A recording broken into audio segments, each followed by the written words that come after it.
Ladies and gentlemen, welcome back to Gaming with me, Tony Mo, and we're here today with some more Destiny. We're going to be talking about The Dark Below, which of course is the first expansion coming to Destiny on December the 9th, just a few days away, not too far away at all.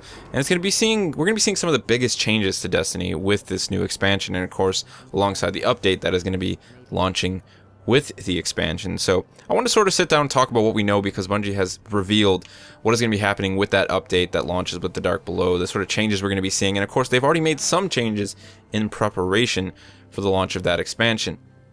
The biggest one, though, that I wanted to discuss right off the bat is the way that exotics are going to be upgradable come December 9th. This has been a huge controversy.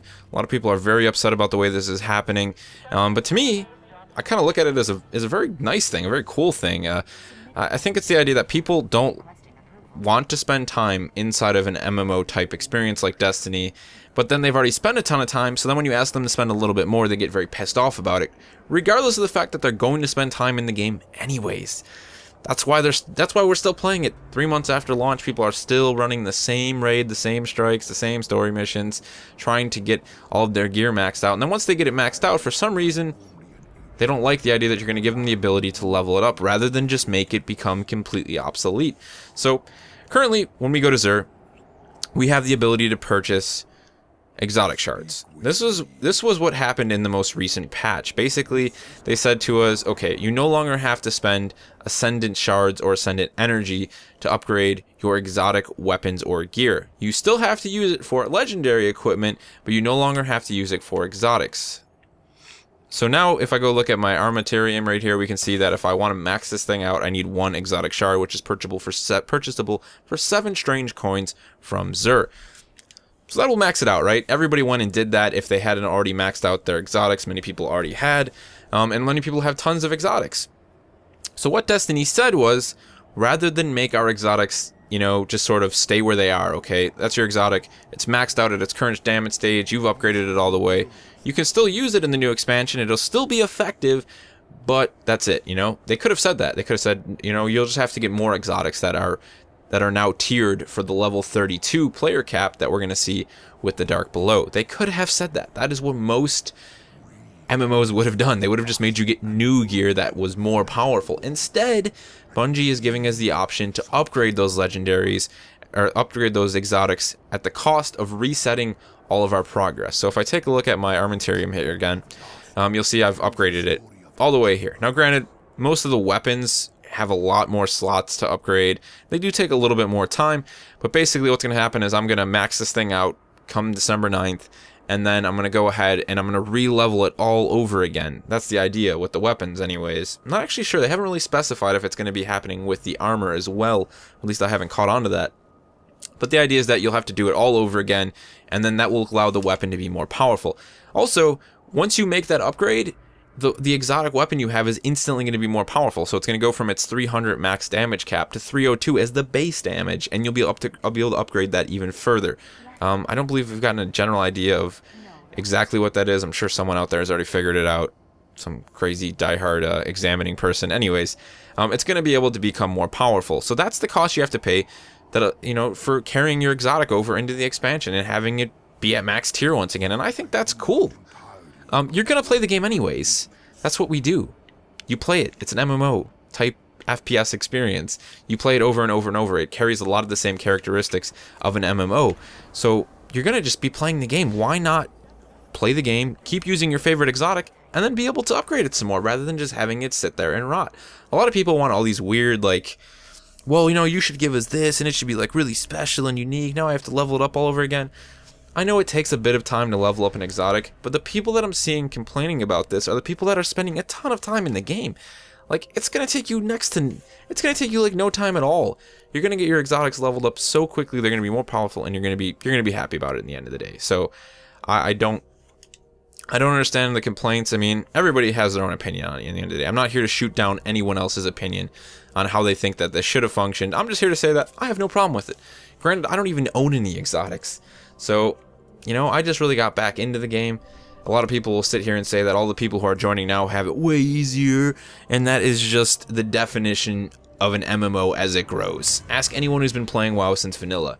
Oh, back in my day, we had to take down this man in the Burning Crusade, and it's like an old man story, you know? It's just how it goes, and I don't have a problem with that. I think it's hilarious, you know?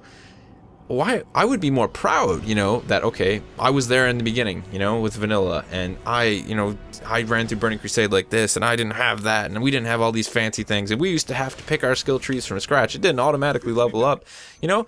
And where does a badge of honor? You don't have to go around knocking everybody else down. That's not what games are supposed to be about in the first place. They're supposed to be about having a good time together. And I'm sorry if you feel betrayed, but you played the game and you enjoyed it, didn't you? I mean, that's really what it's about. I think if you actually feel like you've been betrayed, then maybe you're not playing the game for the right reasons, and that kind of sucks, you know, if that's how you feel. So everybody's going to feel their own way in the end of the day. I'm genuinely looking forward to the Dark Below. What I'm interested to see is just how much time we're going to be able to get out of these new strikes and these new stories. Because for me, that's really going to define the worth of this expansion. Basically, if you purchased the dual expansion pack, which gives you the Dark Below as well as, I think, something Wolves, the House of Wolves, the second expansion that's going to be coming out, it was $34.99. Not really cheap for an expansion. I mean, that's like the cost of what Blizzard charges for the World of Warcraft expansion. That you get a lot of content in those, so we'll have to see how that goes. I know a lot of people disagree with the price. Not something I really feel like talking about right now. But for me, the biggest thing about the Dark Below is to see whether or not Bungie has listened about the way we want story delivered in our experience. Because, as I've talked about numerous times before, the Grimoire does not work for delivering some of these heavy primary story components that we want to know about while we're playing the game. Not 3 hours later if we actually decide to open the Destiny app and then scroll through 50 million pages of Grimoire cards to find out. So, they've talked like they're going to try and improve the way the story is revealed to us. Eris is supposed to be a much more interactive NPC. She's going to talk a lot more. Hopefully she's going to give us more pieces of the story. And she also seems like one of the most interesting NPCs that is being brought to Destiny. So, genuinely looking forward to the story elements of the Dark Below, as crazy as that sounds. Of course, a new strike and a new raid is very exciting. I did finally just get to run the Vault of Glass the other day with some people. And I have to say, I was really taken in by just how much fun that actually was. I mean, like, seriously, those raids, that raid is really, really freaking awesome. I mean, if you have an opportunity to get together with, you know, with a group of people and run that raid, do it. For me, I could see how it took people 12 hours to complete it at first. I ran it with a group of veterans, raid runners, guys who are level 30 who have been running it, you know, since they pretty much were able to actually run it, and so I found I didn't have to really, you know, wade through all of the puzzle solving. And that puzzle solving doesn't just exist in the areas where there's legitimately puzzle solving. It actually is intertwined into the combat, which I actually thought was really, really well done. It wasn't just like, you know, it wasn't just a puzzle on its own and then combat. They intertwined that experience, and it made for some really interesting moments, and it also really put a heavy emphasis on how much teamwork is required to actually complete the Vault of Glass. And it was one hell of an experience. I had a really great time with it, and maybe we'll take a look at some of the footage I recorded for the Vault of Glass, you know, at another date, and I'll go into a little bit more discussion about my feelings for it in general. The one last thing I wanted to talk about, though, because I find this to be very exciting, is that within these raids, like I said, there's all these these interesting concepts that they use to sort of make the player at a disadvantage, to put the player at a disadvantage. One of the biggest ones in the Vault of Glass was the fact that you would often be blinded by the darkness, and you would have to be cleansed by a relic. This happened only 2 times, actually only 1 time during the Vault of Glass, but it was a very key moment, and it created a really intense experience where I was actually fighting completely blind, waiting for my friend, who was also through the one portal, to cleanse me so we could make it out alive and get back and basically kill the final raid boss. Now, that sort of idea, you know, putting the player at a disadvantage by doing things like making them blind, disabling jump, disabling sprint, is supposedly going to start being carried over into the patrol missions that I'm doing right now. Patrol missions are probably the dullest part of the Destiny experience. I hate them. They are fun with friends, and I do them because I'm leveling up, and, you know, I actually kind of started to fall a little bit more in love with the world here. But they need more. They're disappointing. They're not Bungie quality at all. So to see something like that be brought to the patrols would be awesome. You know, imagine you run over to the moon, you boot up a patrol with your friends, and one person actually has to grab a sort of relic and cleanse the other players while they defeat waves of enemies.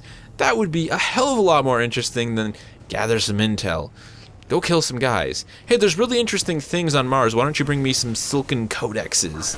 So here's to hoping that this first expansion for Destiny really starts to kick it in the right direction, and we see some huge improvements come to Destiny, come to the Destiny experience. I'm really looking forward to seeing what Bungie has learned and what they are actually bringing to the Dark Below. So the question I have to leave you guys with is, what are you most excited about in the Dark Below if you're looking forward to the expansion? Of course, I know a lot of you don't actually care, but if you are, what has you most excited? Is it the raid? Is it the strike? Is it the idea of more storytelling, more weapons, more gear? And of course, what are your thoughts on the exotic upgrade system? Let me know all that and more in the comment section below. And I'll see you in the next one.